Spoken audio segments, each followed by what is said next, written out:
Hello, everyone. Thank you for joining us today for tonight's Falcon Talk with Rob Comeau, class of 1993.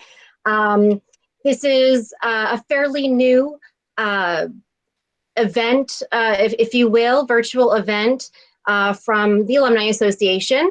And we're thrilled to have Rob today, especially because he has served for the last 4 years on our Alumni Association Board of Directors and has been an incredible contributor to that work that we do.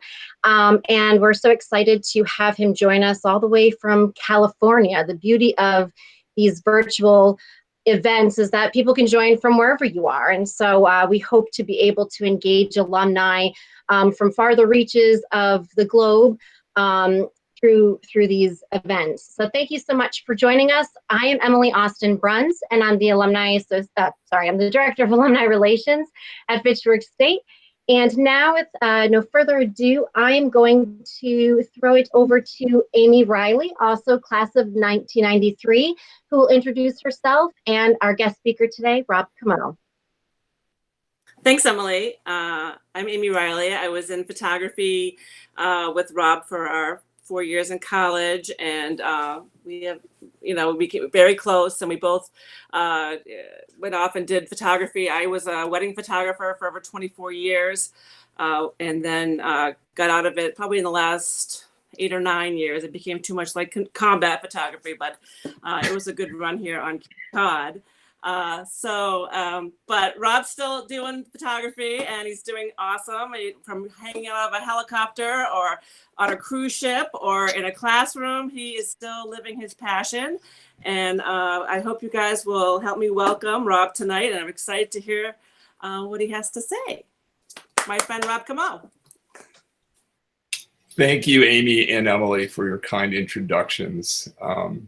Thank you very much. Thanks to the Alumni Association as well. And thank you to all of you, some friends here I see, and I'm going to start sharing. I saw somebody just came in the room. I want to make a mention. I do see some other friends, but I wanted to make a unique mention that I just saw John Lejeune come in the room. And John is the first photographer I ever worked for who taught me a lot about photography. Thank you, John. Who would have known this many years later I'd still be doing this? But thanks, John. I just saw John. That was special. Thank you, John. Yeah, so I was class of 93, like Emily said. I'm from Lynn. I'm a Lynn kid from Lynn, Massachusetts. I now live in Saugus, California, actually, which was named after Saugus, Massachusetts.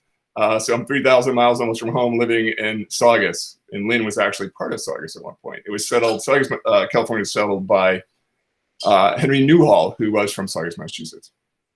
As Amy said, I've been doing still photography since before I went to Fitchburg, actually, when I started working with John. And I've gone into video the last few years. In the last few years, last 10 years or more, it's mainly been commercial business type photography, business to business, conferences as well, things like that. I've had the unique pleasure to do lots of different things in lots of different areas of photography. And that's me. I'm hanging out of the helicopter on the left there. You all see my presentation now, right? Good. Yeah, so that's me. And then that's me with my friends from the cast of The Love Boat. It's very special people. And I've been very fortunate to meet and work with lots of them and call them friends. I consult in the photography business, consult for a lot of, I've done some work for some online companies who do some fulfillment that way and behind the scenes fulfillment. And I'm also an adjunct faculty member at College of the Canyons here in the greater cities called Santa Clarita, and I teach photography there. And I've done a lot of things in photography. I like to say that what I do now is really I shoot people, places, and things. So here's some, very diverse amount of work of people that I've done. Here's my friends on their Rose Parade float at the Love Boat, my friend Jaro, everybody's friend Santa running across Continental Divide up in Colorado. Dancing with the Stars, a British actress. And on the bottom left here is one of my favorite groups of people to shoot. They belong to, they're kids who benefit from a Children's Cancer Foundation, who I do a lot of volunteer work for. And I've met some amazing, amazing people and children. Places, there's Venice, Italy, The glacier there is in Glacier Bay, Alaska. And if you can see right here, there's a boat tugging a dinghy boat. So to give it scale, how big these glaciers and magnificent they are. And here is a giant sequoia tree in Muir Woods in California. And things, little things like boxes of chocolate, big things like cruise ships and rose parade floats from the corner of Colorado Boulevard, where they make the TV corner, they call it, from the press stand. That was really fun. All right, enough about me. So I'd like to start off too talking about what the camera really is. And remember that the camera is a tool, just like a hammer is a tool for carpenters, and calculators are tools for accountants and whatnot. My friend Tim photographed this, my late great friend Tim, who left us too early in life. But he, if you go to his site, you can read more about him. But he has a great sentence in here. He says, he talks about his grandfather and his hammer, and he said, Pat's hammer, like my camera, it's the tool that allowed him to create his art. Again, it's a tool. And let's start way, way back. We're going to do a quick history. I'm going to go through these slides kind of quick. I had way too many probably for the time allowed, so I might talk quick about the history so we can talk more about more current and digital and selfie and things like that.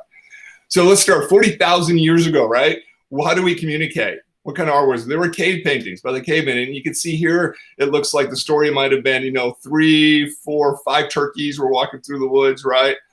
And then, there's some kind of communication method, there's some kind of story here, right? So we had cave paintings. And then we went on to, paintings. We just had paintings by people who dreamed up what things might have looked like. This was the miraculous draught of fishes. I believe that, it was supposed to be Jesus on the left, done by Raphael in 1515, which is 1,500 years, after death. So painters got to decide how things looked and what they did, right? We had paintings for years and years and years. But then the camera came along.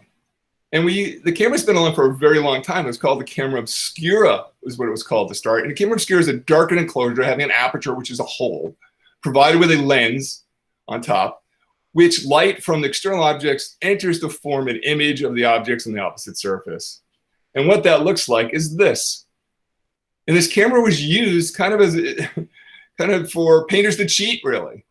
And they could trace. And you can see the sitters out here, and her image is flipped because of physics and optics and all that science stuff. And the painter's inside the box and is able to trace the object. So the sitter didn't have to sit there for 47 hours. She only had to come back maybe a few times, right? A term was used called camera vision, which are paintings that are made using a camera Obscura. It had a very unique look to them.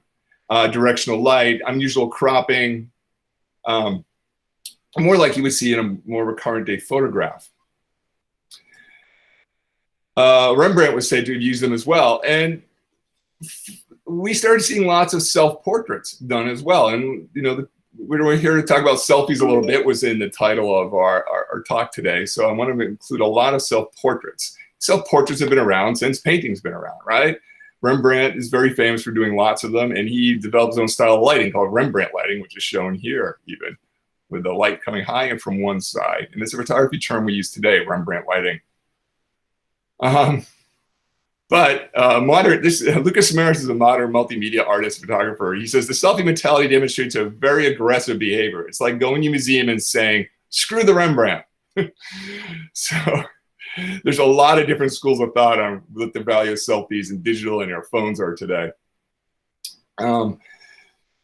Here's a painting of a family, the Marsham children, done by Gainsborough in 1787. So let's think about, up until photography came, who had paintings done, right? It was the rich, people with wealth. The Marsham children were a family from, I think he was an earl in England. I read about this painting real quick.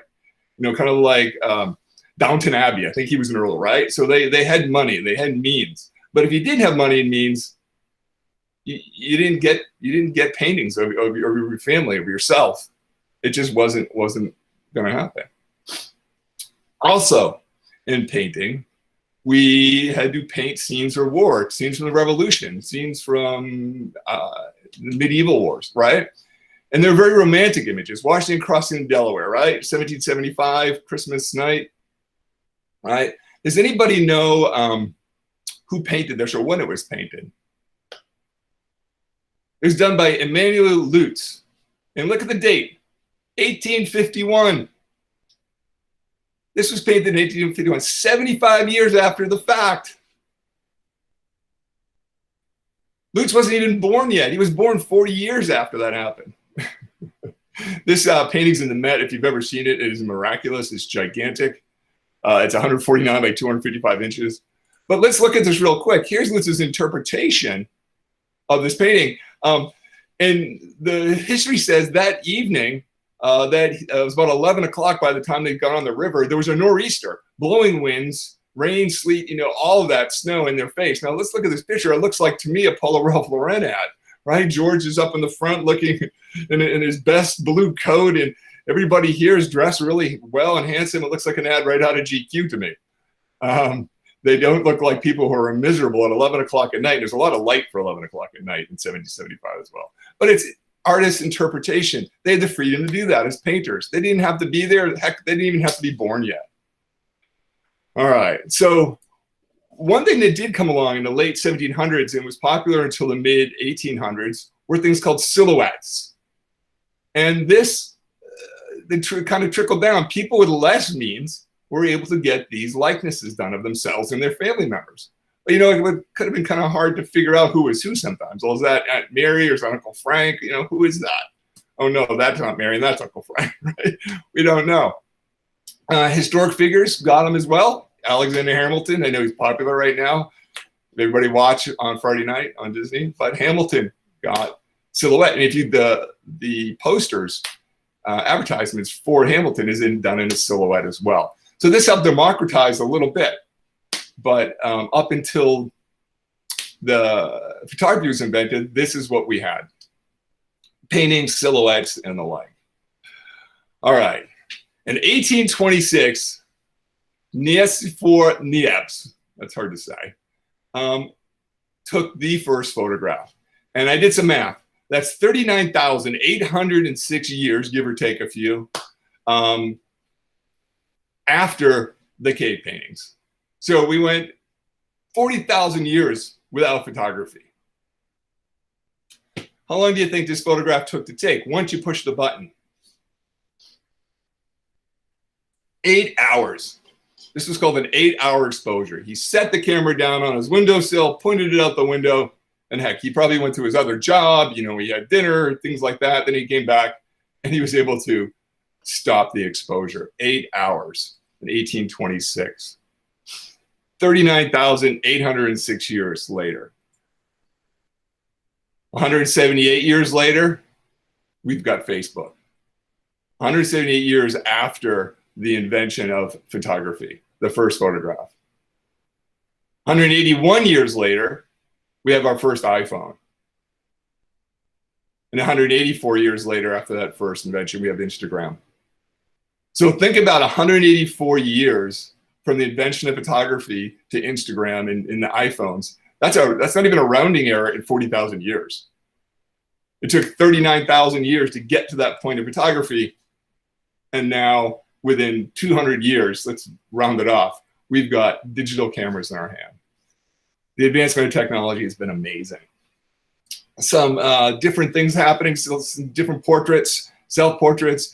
1845, Pope Pius IX was the first pope known to be photographed.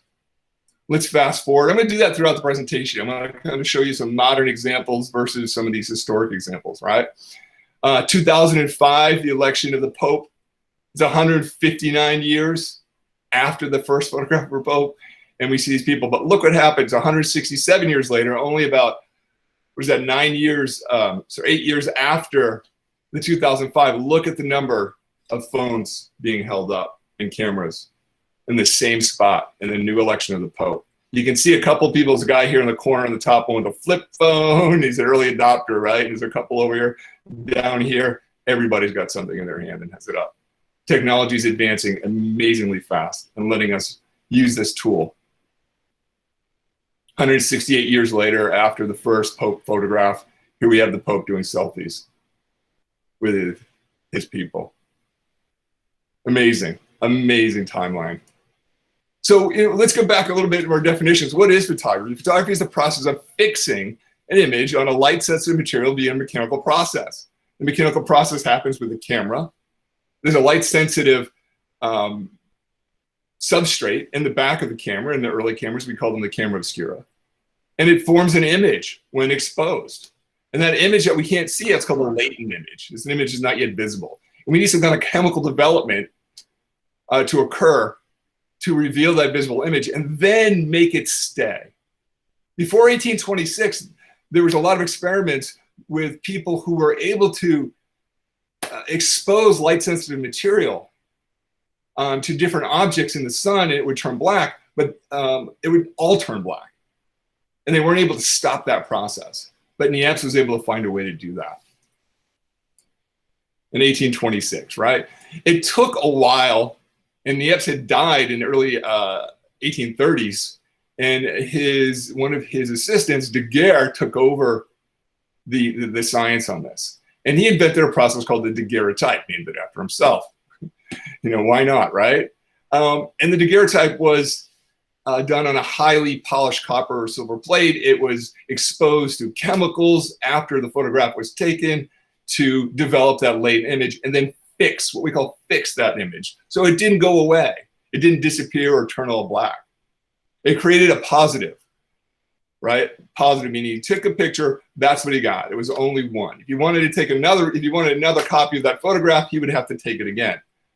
The first exposure times are 1 hour, which sounds like a very long time, but it's 7 hours shorter than Niepce's photograph, right? So it's only 1 hour. We're not 7. So we've cut the time down in 10 years or 15 years. This is known to be one of the first photographs that Daguerre took. L'Atelier de l'Artiste, that's my bad French, the artist's window. And that was done in 1837. And in 1838, he made his invention public. But what he did is he gave it to France. He was working with Niepce's nephew. So they went to the French Congress and presented their idea and said, here you go. You can have it, give it to the world. And Daguerre and Niepce were given a lifetime pension from the French government, which was pretty cool. And then French was able to say, oh, look, we've got photography, here you go world, look, we invented it. So it was given to the world. There were still some issues though, and something we call shutter speed more commonly now, but it's how long, it's that 1 hour. 1 hour is a long time to take a photograph, right?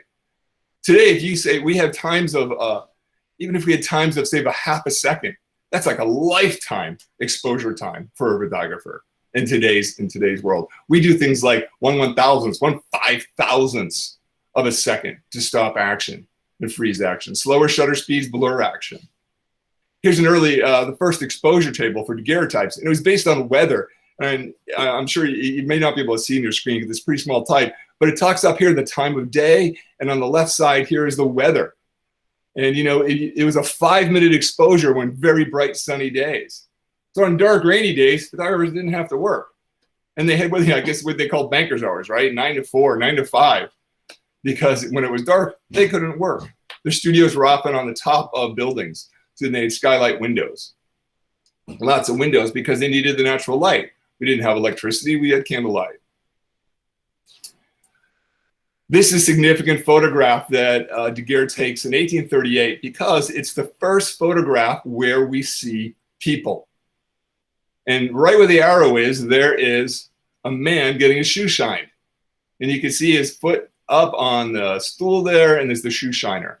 Now, in this photograph, there are a lot of people going down the boulevard here in horse and carriage and going about their business, but they were moving fast enough where they didn't register because the sensitivity of the light-sensitive material needed more time to capture the image. But this is a significant photograph where it's the first people to appear in a photograph, 1838. Here's an example. This is actually Daguerre's camera that was made for him, and he started using in 1838 as well. It's a simple camera obscura box where inside he puts light sensitive material. Daguerreotypes caught on pretty quick. And it said Monday, especially in America, and it said Monday was usually the best day for business. We attributed this to the Sunday night courtship when young couples would agree to exchange daguerreotypes, right? What do we do today? We exchange selfies. Maybe we, not as a whole of all of us, but there's people out there, and a lot of maybe millennials and younger, exchanging selfies, right? That's what they do. Hey, remember, let's do one together. But they were doing it back then. I also thought this was pretty funny. We always had sticking wax by us to keep wing-shaped ears from standing out from the head. And we often placed a wad of cotton in hollow cheeks to fill them out. The ladies called them plumpers. We do lots of Photoshop and glossing up today, right? It's no different. We just have different technology. We have different tools available to us to make sure we can achieve really the same thing. It's different tools. All right, the first selfie. There's a little debate about Cornelius and a couple other people, but this is often referred to as the first self-portrait, the first selfie. We call them self-portraits for many years. And it's done by Robert Cornelius, an American, in 1839.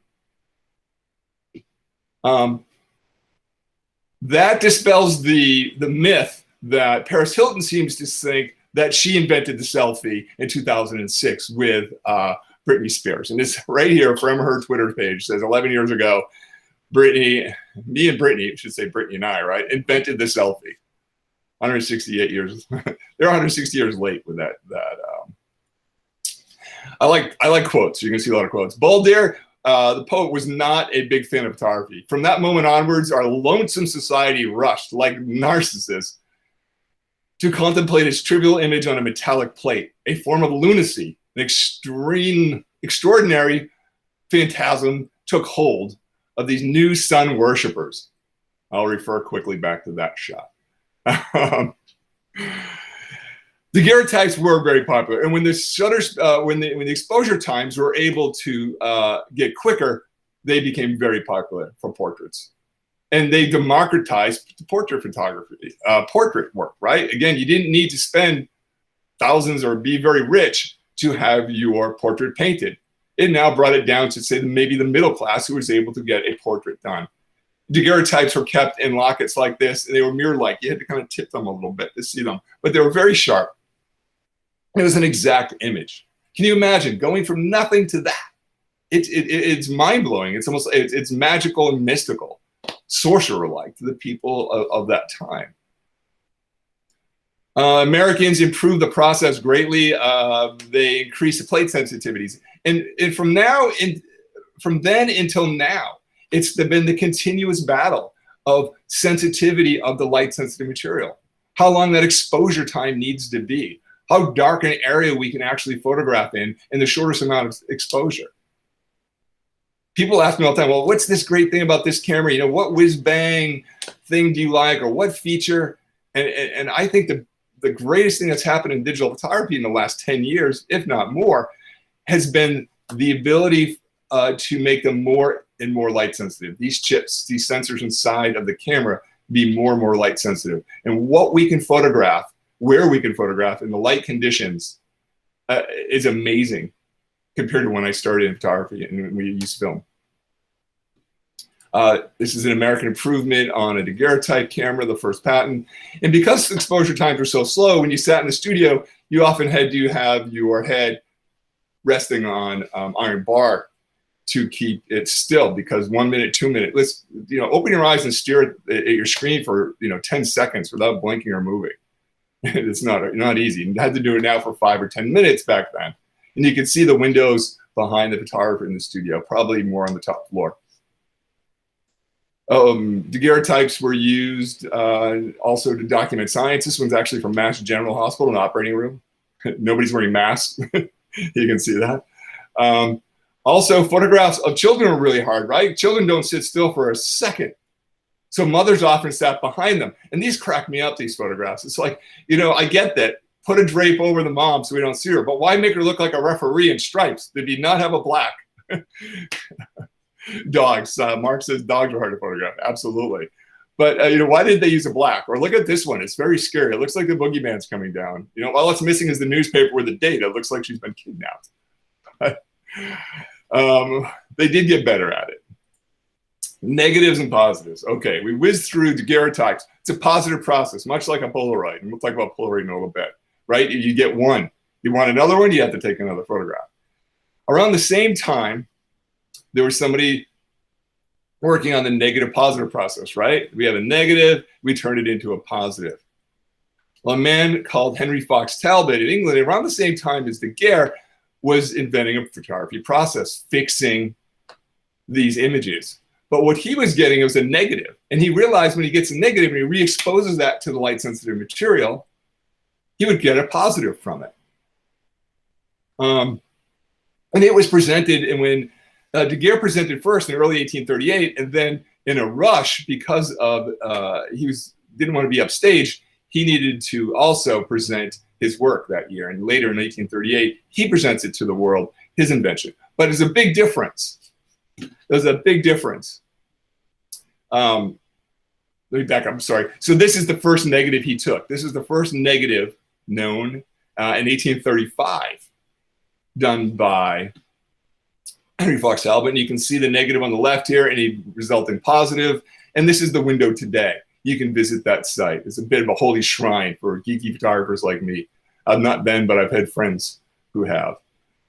So Talbot, again, when he that year presented to everybody, he's thinking money, money, money, money. And he doesn't give away his invention to England or anybody else where he was. He decided he was going to patent it and license the process. So as a result, it was a little slow to catch on, because nobody wanted to keep paying Talbot every time they wanted to take a picture or use the process or buy the stuff that they needed to buy. It wasn't until his patent ran out that it became more popular, and the process started becoming improved as well. We can see here that he had his own printing establishments. You can see out in the sun, these racks, and they use the sun to expose and make their prints. You can see him copying artwork here with these giant cameras. Here's an early Calotype by Talbot, and we can see it's not as sharp and as detailed as the Daguerreotype. And that's because they use paper as a negative. And we said all the fibers from the paper and the grains from the paper would show through. But his invention of the Calotype, the negative positive process, eventually catches on and is what we use for the rest of the history of film photography, the negative positive. We have some positive processes we use, but the most popular becomes this negative positive process. It was improved upon with something called the wet plate, where the light sensitive material is actually wet when put in the camera. It had to be coated right on scene. It started becoming popular during the Civil War time. Matthew Brady photographed generals and his staff of photographers would go out and photograph a lot of people shots standing still or in formations or things like that, because it was still, the exposure times were too long to photograph action. This shows what they would have to carry, lots and lots of equipment and portable, what they call, portable dark rooms. And here's today. These are my photographs of two veterans. We're both World War II veterans. It was done with a modern camera and one light. I had more gear with me that day than that, but I literally could have carried those two things, one in each hand, and achieved what we did here. World War II veterans, these guys are amazing guys. The guy on the right here, this man, he's the soldier who sent the telegraph for General Eisenhower that said, the war is over in Europe. I get chills every time I say that. I just got them again. I've had amazing opportunities in photography. I like taking pictures, but the biggest treat I've gotten is to meet people like him in those experiences. Not everybody trusts paintings, but people believe photographs. Our friend Ansel Adams said that in about 1950. All right, so let's go back to the Civil War real quick. Alexander Gardner, home of verbal sharpshooter. Alexander Gardner, a sharpshooter's last sleep. Problem is, it's the same person. Gardner is said to have dragged this body on the bottom shot about 40 yards to this position and stage it. Is this early forms of fake news? We see it beginning right during the Civil War. Civil War was the first major war photographed. The Crimean War was photographed first. I'm sorry, the Mexican-American War was photographed first. There's debate on how many images. Some say 1, some say 3, some say none survived from that period, as well as then the Crimean War was extensively photographed, but the most extensively first photographed war was the Civil War. Sure if anybody remembers this instance, the Los Angeles Times in 2003, this cover shot, this is the top fold of these soldiers in Basra. Problem was that this photographer used 2 photographs to make his final photograph in Photoshop, which is a big giant no-no in the ethics of photojournalism, and he was subsequently fired. Ben Lowy is a modern photojournalist, amazing photographer. He's been through different war zones, embedded, that whole thing. He carries iPhones with him. I've heard him speak. He carries 2 iPhones with him, and he sends back messages, sends back quick images from his iPhone to tell his editors, this is where I am, this is what things might look like. Well, during Hurricane Sandy, he took this image. And Time magazine was under such a deadline, they used it on their cover. They cropped it and used it. It's the first major publication to use an iPhone photograph on their cover. This is me a lot of times. There's $13,000 worth of gear, uses iPhone instead, like the big camera she has hanging around. A couple of different processes came out of this wet plate in the Civil War era, and they were popular with soldiers, something called the ambrotype, and the tintype or ferrotype, which the tintype is something many of you may have maybe in your shoe boxes from your grandparents, great-grandparents, great-great-grandparents that survived, because they were done on tin, or actually it wasn't a tin, it was another metal that they were done on that would survive, and they were popular with soldiers because they could stick them in their pocket and mail them home. Impressionists started painting differently at that time. It had a lot to do with photography. That's a whole other lecture. Degas, the Impressionists, used photography extensively to study his ballerinas and took photographs themselves. Something called the carte de visite, which was an early trading card, was invented by Mendez de Rey. They had albums for these things.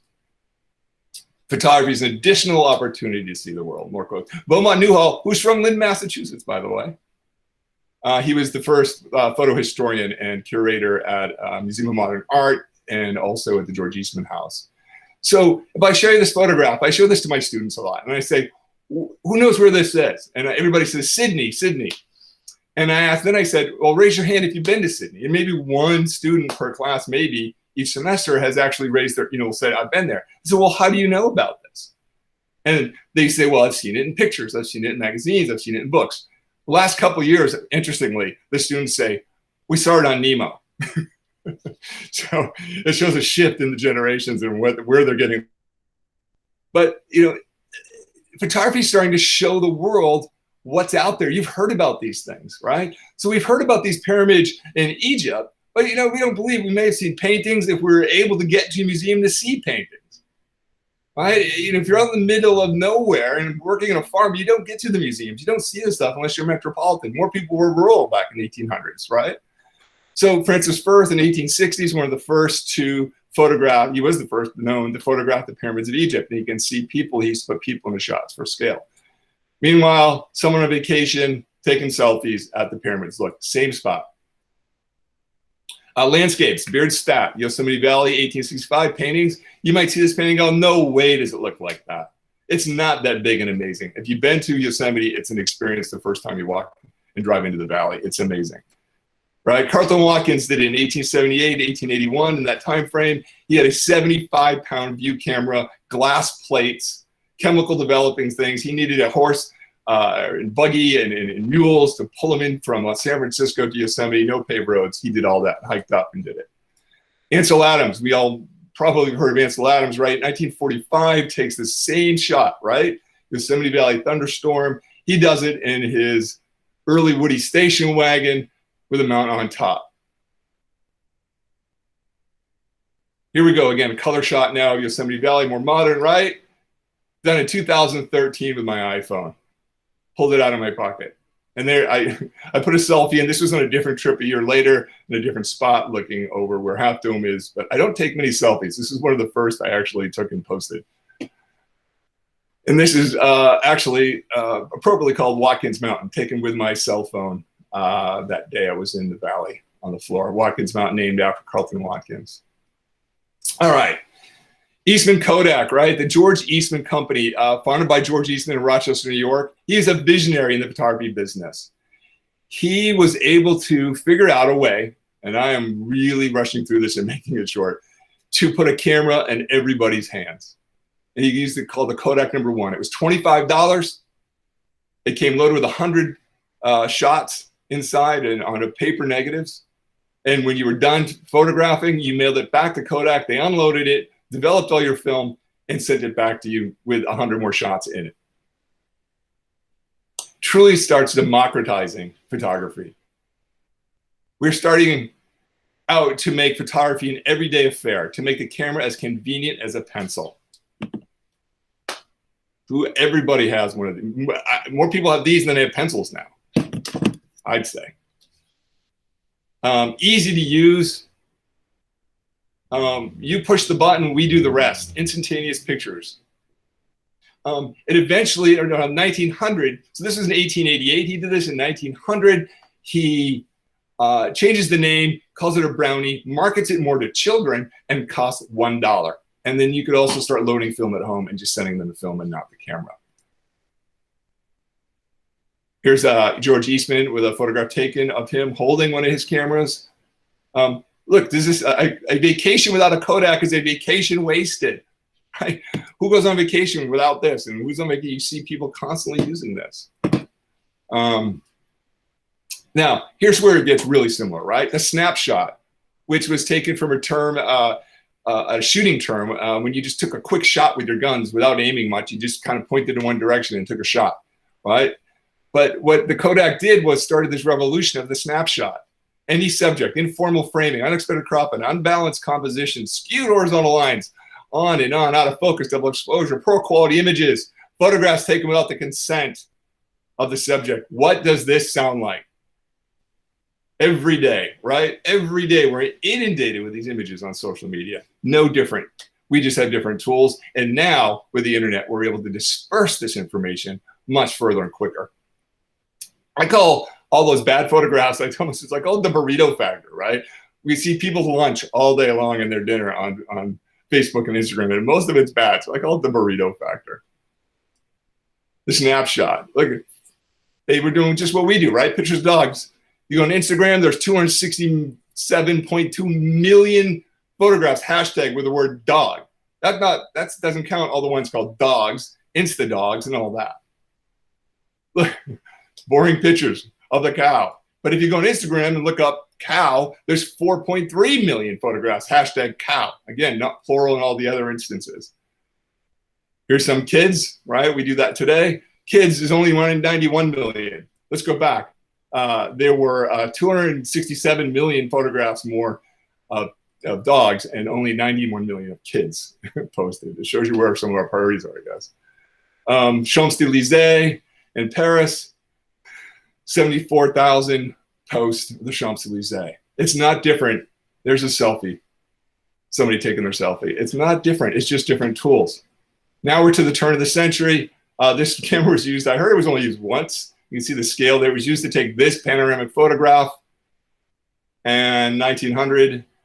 And 113 years later, I took this on the valley floor in Yosemite with my iPhone.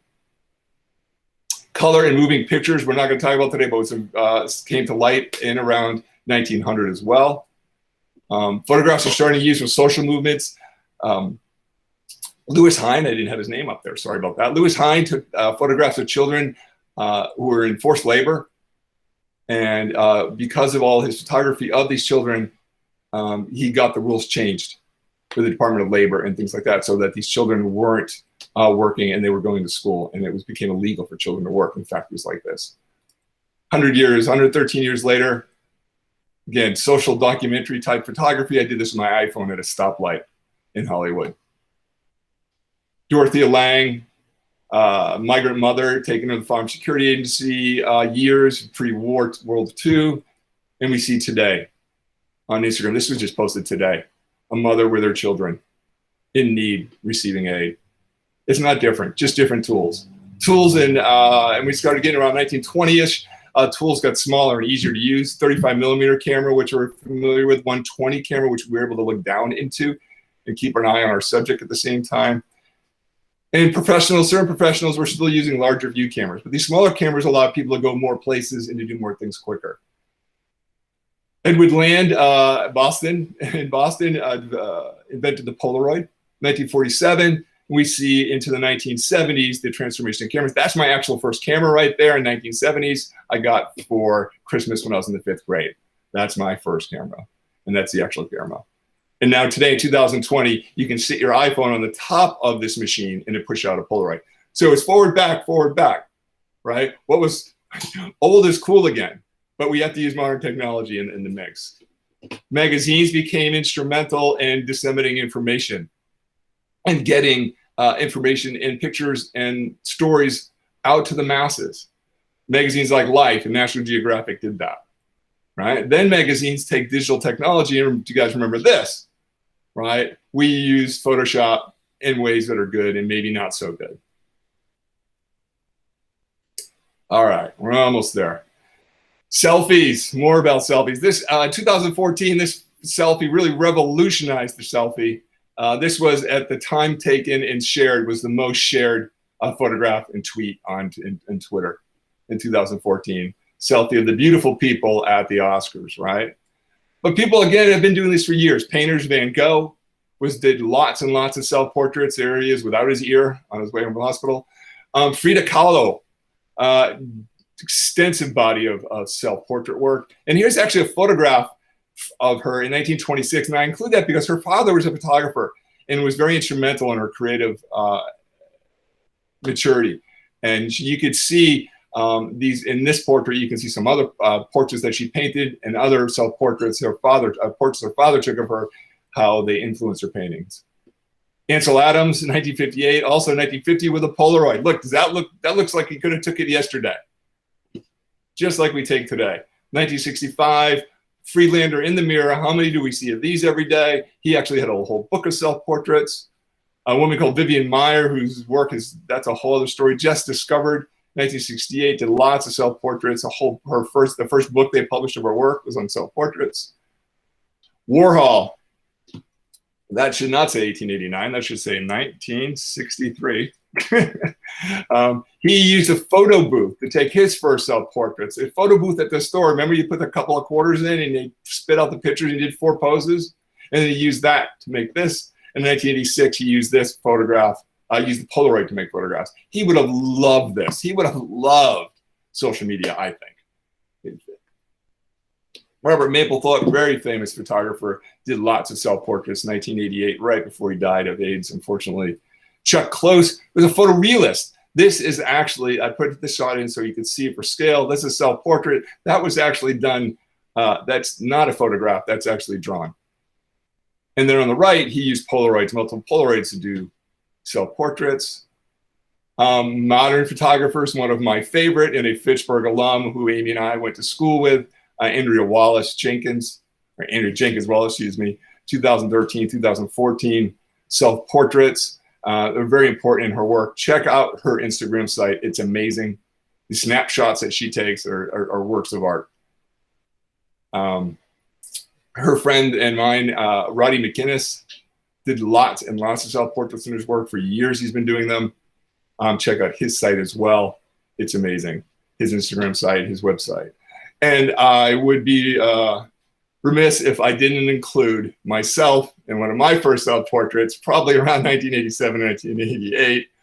I did for a class project, I think before I got to Fitchburg, and I was going to Bunker Hill Community College. I show this to my students, then the first question they always ask is, why do you wear 2 watches?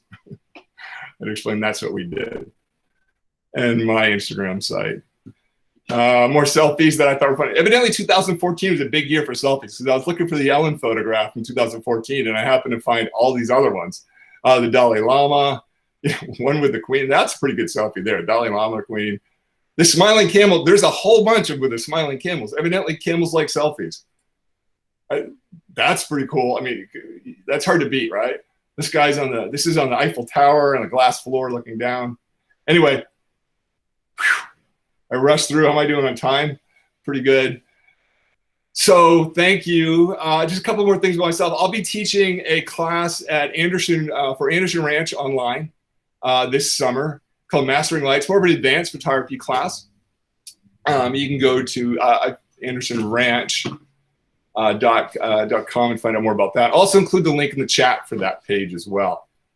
And I will be teaching more of a photo one beginning photo class in composition the next week, August 17th to 21, 100% online. Go to my website for more details in the next few days. It's not up yet, but you can keep in contact with me and I will let you know. I'll be teaching that online.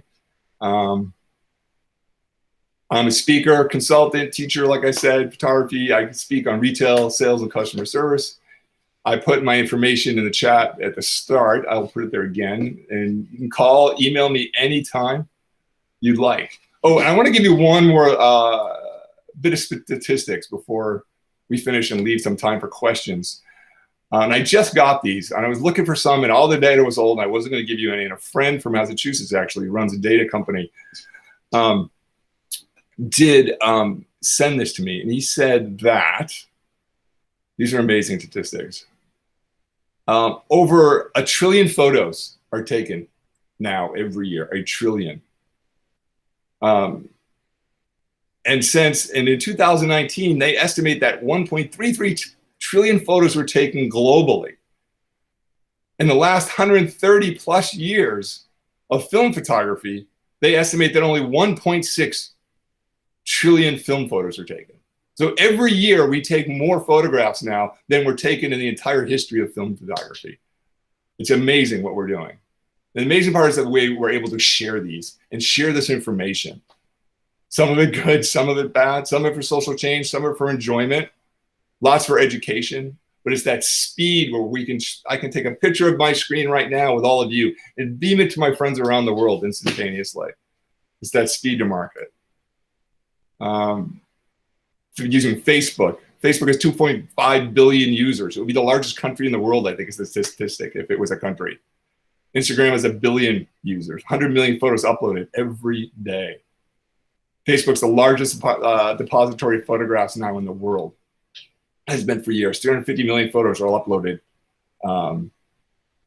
It's crazy. Anyway, I'll stop. Is there questions? Somebody want to talk about something else? Anything? Photography, my photography, your photography? What do you got? Amy, Emily, have there been questions or anything? There's just been one question, but if anybody has any questions, you can unmute your microphone and speak by clicking at the bottom of your screen, and you can speak right in, or you can, if you're on the phone, you can unmute yourself by pressing *6, or if you just want to type in your question, we'll read it as well. But we had one question from Mark Fears, and he asked if there's a Fitchburg tie or preparation with your career. He's also a 1993 grad. Is there? Can you say that one more time, Amy? Yeah, he asked if there's a Fitchburg tie preparation with your career. Well, Fitchburg, I will say Fitchburg set me up really well for my career. And not just my photography classes, my core communications classes with people like Dr. Ryder, I know is retired now, still lives in the community, Emily tells me. Mm-hmm. Ellie Kyle, Dr. Kyle, I believe her name was, she was amazing. These core communications classes on how to have visual literacy and how to present. Also the photography, very important with Peter Layton. My internship, Dr. Dranike helped facilitate at Filene's. Remember the old Filene's in Boston? On the top floor of the Filene's building, they had an amazing photo studio with many crews that I worked on for a semester. And again, I'll throw a shout out to John, who's there with me. John taught me a lot before I got to Fitchburg, John Lejeune, and photography and dealing with people. So yeah, Fitchburg set me up really well for my career, and I'm very thankful for that. I made a few turns in different things and was doing different things here and there with photography, but there was always a photography element to it. I was then in manufacturing, retail. I worked for Princess Cruises full time and helped run their in-house photography department for 6 years. And we had operations on over 20 cruise ships, over 400 crew members taking photographs of guests all over the world, which was an amazing time. I got to travel for that as well and monitor those operations. Does that answer your question? Was it David? No, it's Mark. Mark, sorry. Okay. Yes, he says yes. Okay, And Rob, thank can you present your screen so we can see you? Oh, you sure you want to say it? One of my sisters said that you guys are all being catfished because of my hair, and it's a different photograph. This is my COVID hair. I'm still haven't gone to the salon yet. I'm waiting it out. Things are getting a little crazy here again. So Andrea wants to know if what can you tell Andrea what making portraits means to you, and also were you a ski instructor? I was a ski instructor, and I'll thank Andrea again, my roommate and fellow classmate at Fitchburg, who got me to California, and we were ski instructors together in Big Bear, California. And that's why I'm here, because of Andrea, and I'm so thankful for that. I'm thankful for our friendship as well as what she's done. And she's amazing. Like, I want you to go see her work. Andrea, what is a portrait?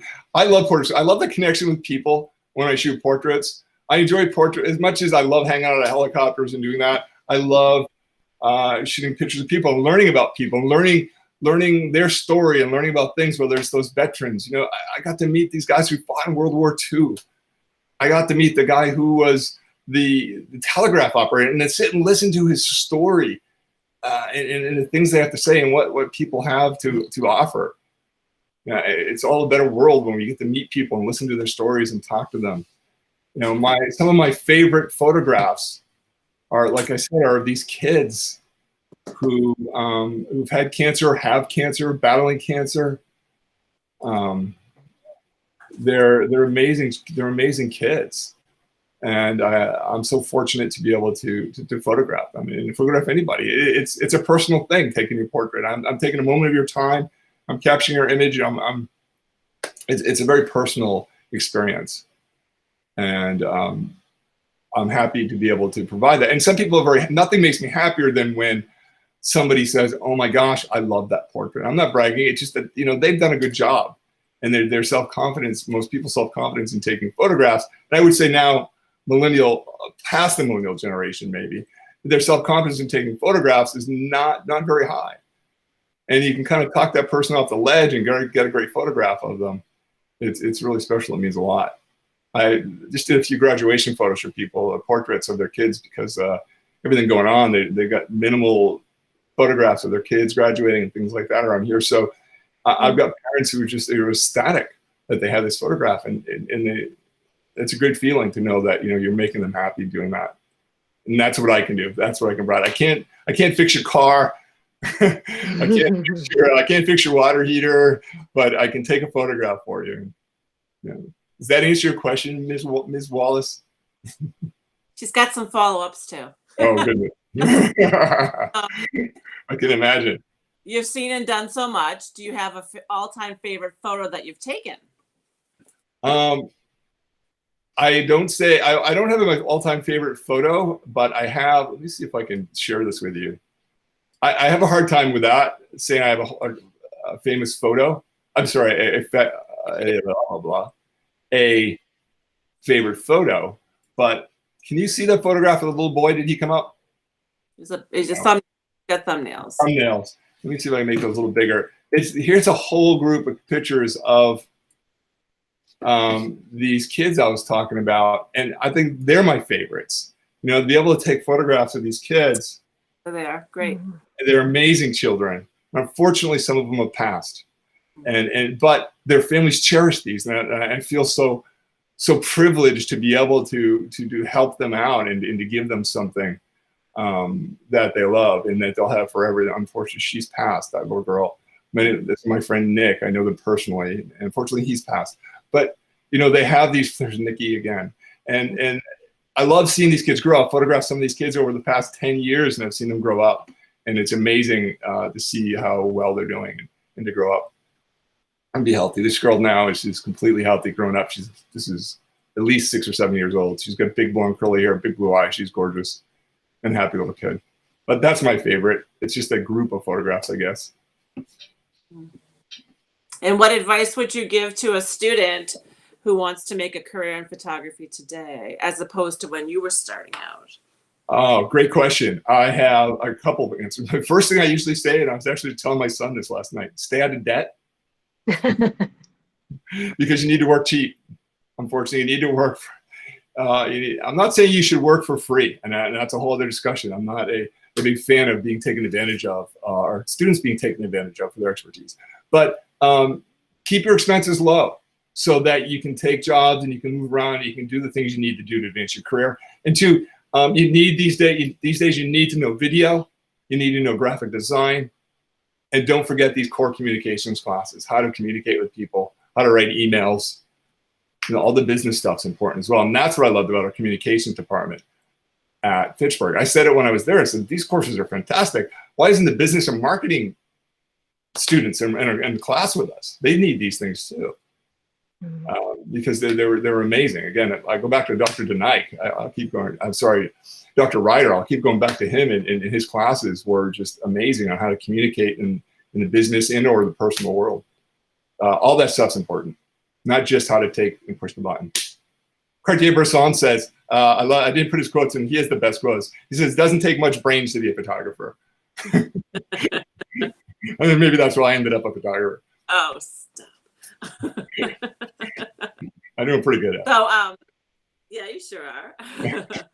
Mark, we wants to know if the pandemic has influenced your business. Absolutely, Mark. Thanks. Great question. I do some subcontract work in photograph graduations, which I started doing. John's here. John, I'm going to keep referring to you. I still help shoot graduations, John. And now when I go shoot graduations, I'm working for a company that does collegiate graduations. And my friend Mark calls me and he puts me on some of his high profile jobs. He usually puts me in the green room, the VIP room, and I'm photographing their guest speakers, the presidents of the college and the chancellors and all that stuff. And I do a lot of the PR work that we call the public relations type photography work for those things. I had dozens of those, few dozen scheduled, all were canceled. I had conferences canceled, all of it. So yeah, unfortunately, the pandemic has had a big hit on my business. I kept teaching, but I taught from home, and I was able, my students were able to finish their semester. So what are your thoughts on working with the people and shooting the portraiture during this time of COVID? It's tough. When I did some of those graduation photos, I wore a mask, I stayed away, and I didn't like it because I'm very hands-on. I'll come up to you and I'll fix you and I'll make sure, and I like coming up and I like making sure you look great, and not being able to do that and having to stay away was really hard for me. It was probably a good lesson. It's probably good practice for me to get better at that. But I'm very hands-on, and that was really tough for me. But I'm also a bit of I have a bit of OCD, so this stuff really scares me, and I'm even more careful now than I was in normal days. Sure. So that's tough for me. Yeah. Does that answer your question, Amy? Yeah, I think so. It's that was Tony's question. Yeah. Question. Tony, sorry, I can't see the chat at the same time. My questions. I'm just reading. There's some good questions out there. Yeah, they are. Positive, or Mark says, positive or negative, the remote life must increase video as well as its demand. Yeah. Are you referring to, like, is video becoming more in demand? Is that what you're saying, Mark? Because of what's going on? Yes. Yeah. So interestingly, my first 2 jobs since this has all started, which has been in the last couple of weeks, I'll back up. The pandemic has taken so much away from me, financially, for work-wise. It's actually given back a little bit. It's been for a local hospital, which is one of my big clients, and we've been doing videos of how they're at different departments within the hospitals, the Women and Newborn Center, the wound care clinic, the fitness center that they operate, and how they are doing their cleaning procedures and what you do when you come in. You sanitize, you talk to somebody, they take your temperature, all that. And so we've been doing videos of that.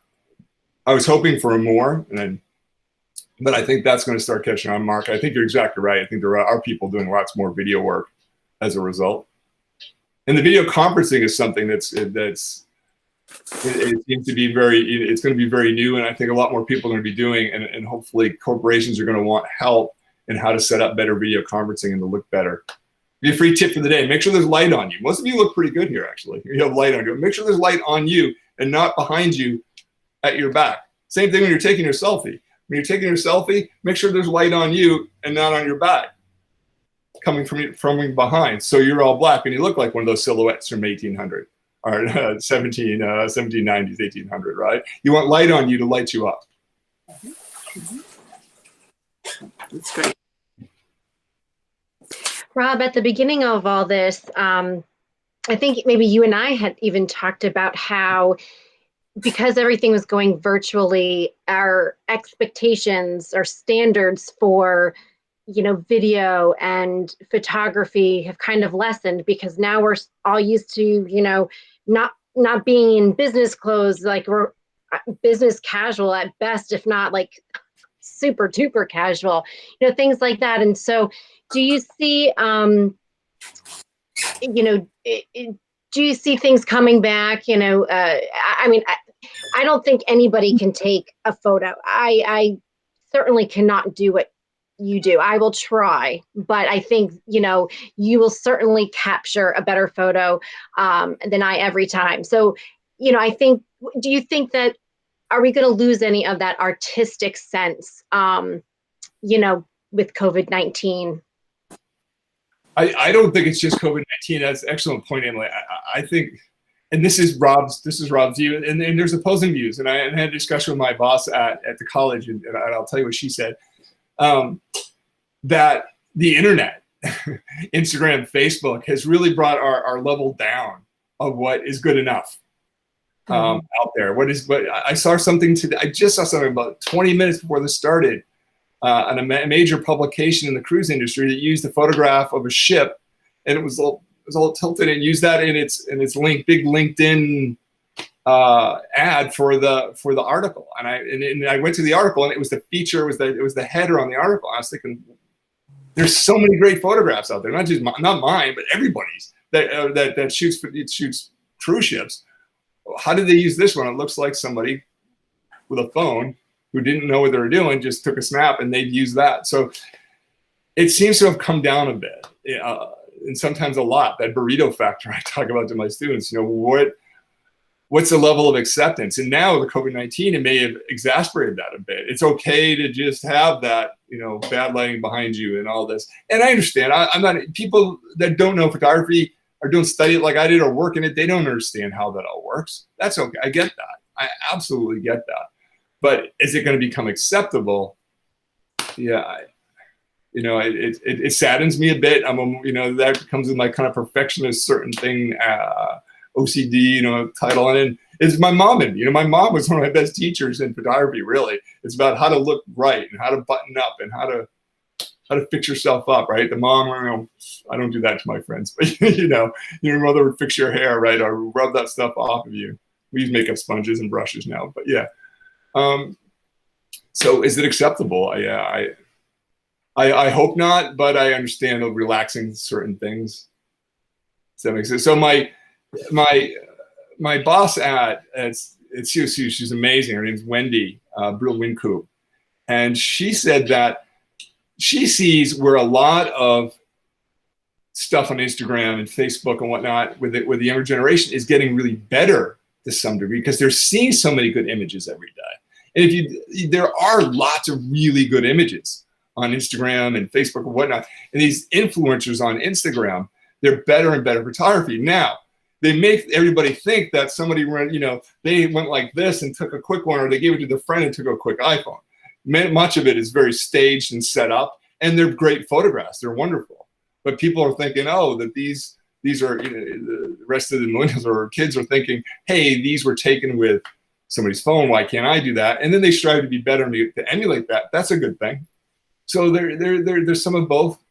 There's a study in 2017 that said also taking photographs of yourself about how, is it narcissistic or is it not narcissistic? Is it, does it add to the enjoyment? And they had a lot of instances in their study that said it actually added to the enjoyment of the experience. And we didn't even talk about that part. When do we put this down and enjoy it and take it in? When I'm up in the helicopter in that shot, when I was doing the helicopter shoots, I had that thing glued to my head, and I remember I said, wait a minute, and I took it down and leaned out. I'm leaning out a door, no door. We took the doors off, and I got straps on the back, And I lean out and I look left and I look right and I went, hey, this is pretty cool. And I had to soak it in for about 5 or 10 seconds and kind of get out of that work mode and enjoy the experience. And that's what I would tell, you know, everybody, enjoy the experience, put it down once in a while.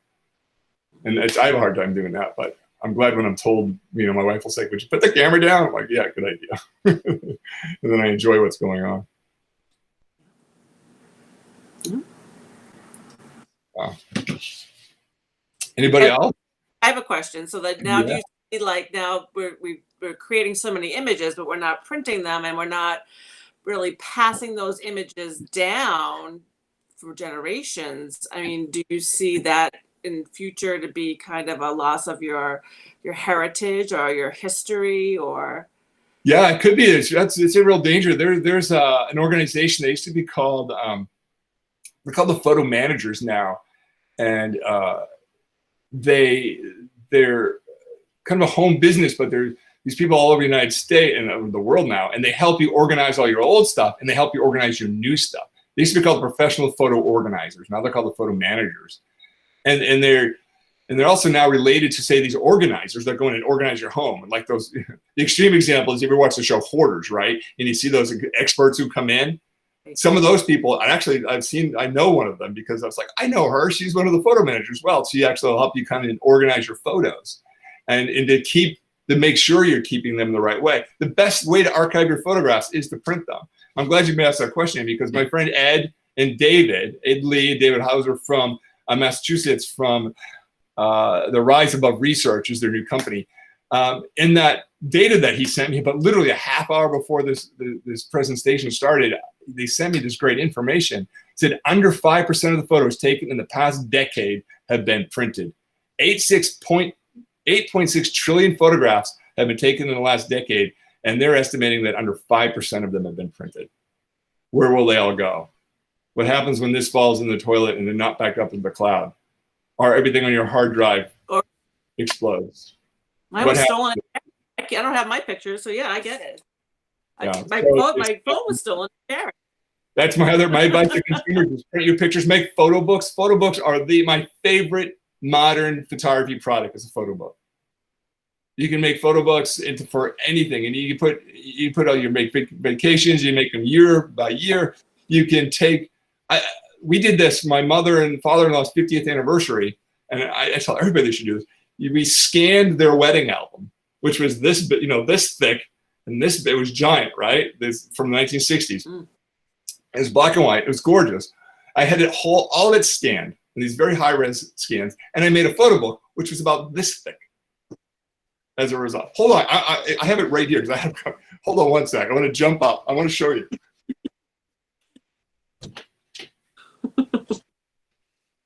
I happen to be organizing some stuff, and I had it out. Can you see that? This is what it turned into, and it has all their wedding photos. And in the last page, you can modernize it a bit, and I put a more recent photograph of them in it. And we also use the copy, and you can make multiple copies. How many do you want? 5, 10, 20, 30? Now, say you're from a family. It has 3 or 4 or 5 or 10 siblings, whatever it is. Who gets mom and dad's wedding album? Well, who really wants it, though? Maybe too is another question, because it's big, and what are we going to do with it? Now everybody gets it, and it's compact. Everybody, so they're great products. This digital revolution, digital printing, one-off printing that we can do with digital printing is amazing. We also use this as we used a copy of this as a signature book for people when they came to the big party that we had. Right. Then certain people would sign on the page where they were, if they were in the wedding, like their sisters that were their friends. We used it, the first photo book I ever made was in 2002, early days of photo books, and we used it as the sign-in book for our wedding. We put pictures of when we get engaged, and we put pictures of our parents and our grandparents' wedding, and people signed, and we put pictures of the best man and the maid of honor, and people signed that. It's it was wonderful, and it's personal. You can make it as personal as you want. You can make 10 copies of this, and you can put somebody's name on every copy in different way. Make it 10 different, it's amazing what digital printing does. But yeah, thanks, Amy. You get me started on that. I lecture on that, actually. I lecture on photo books and photo products to the industry.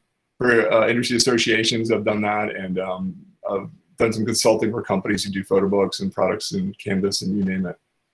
But yeah, you got to print them. This is the best way to print them, the easiest way to store them. Look how thick that is. And the regular album was about that thick. It's probably 6 or 7 inches. This is less than a half inch, quarter Well, inch. and if it does get ruined, you could just. Right, if you're with a reputable company, yeah, you can make another one. Just keep the files, make sure you have it, stored. So you don't have to chase that down. Yeah. Right. Excellent. Any more questions out there? Thank you, everybody, for coming. But I can stay as long as you want. Thank you, Mark. I see you clapping. Thank you. It's nice to see some of you guys here. Ken, nice to see you. Ken, I haven't seen you for years. That's Amy's dad's here. Thank you. Oh, Christine's here, who's another Fitchburg alum who went to school with us. Christine Rosati Dalton. Thank you.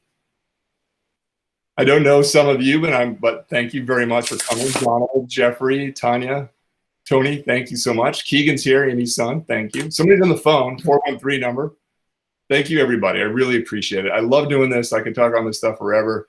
I can do a longer version if you didn't need me to do a longer version for your organizations or something like that. I won't talk as fast. I had to cut it Now, down. Rob, this was amazing. Thank you so very much for being willing to do this for us. I think this is fantastic. So many of your friends, were on today, which is so exciting. I wonder how long it's been since you've, been engaged with the university. So I'm glad that not only can you impart your wisdom on all of us, but that, your friends can also re-engage with the university through you in this way. So thank you so much. And thank you everybody who dialed in or video in and all that good stuff. Thanks. It's been my pleasure, Emily. And I do, what? I miss people. When people ask me what, I miss home, I miss the people and roast beef sandwiches and, lobster roll, and certain foods like that. But I miss the people. I miss my friends from Fitchburg. I miss my family. Yeah. But being able to connect like this is great. Thank you so much. Thanks, Rob. Thank you, Robbie. Thanks, Rob. Thank you. Have a wonderful evening, everybody. Thank you so much.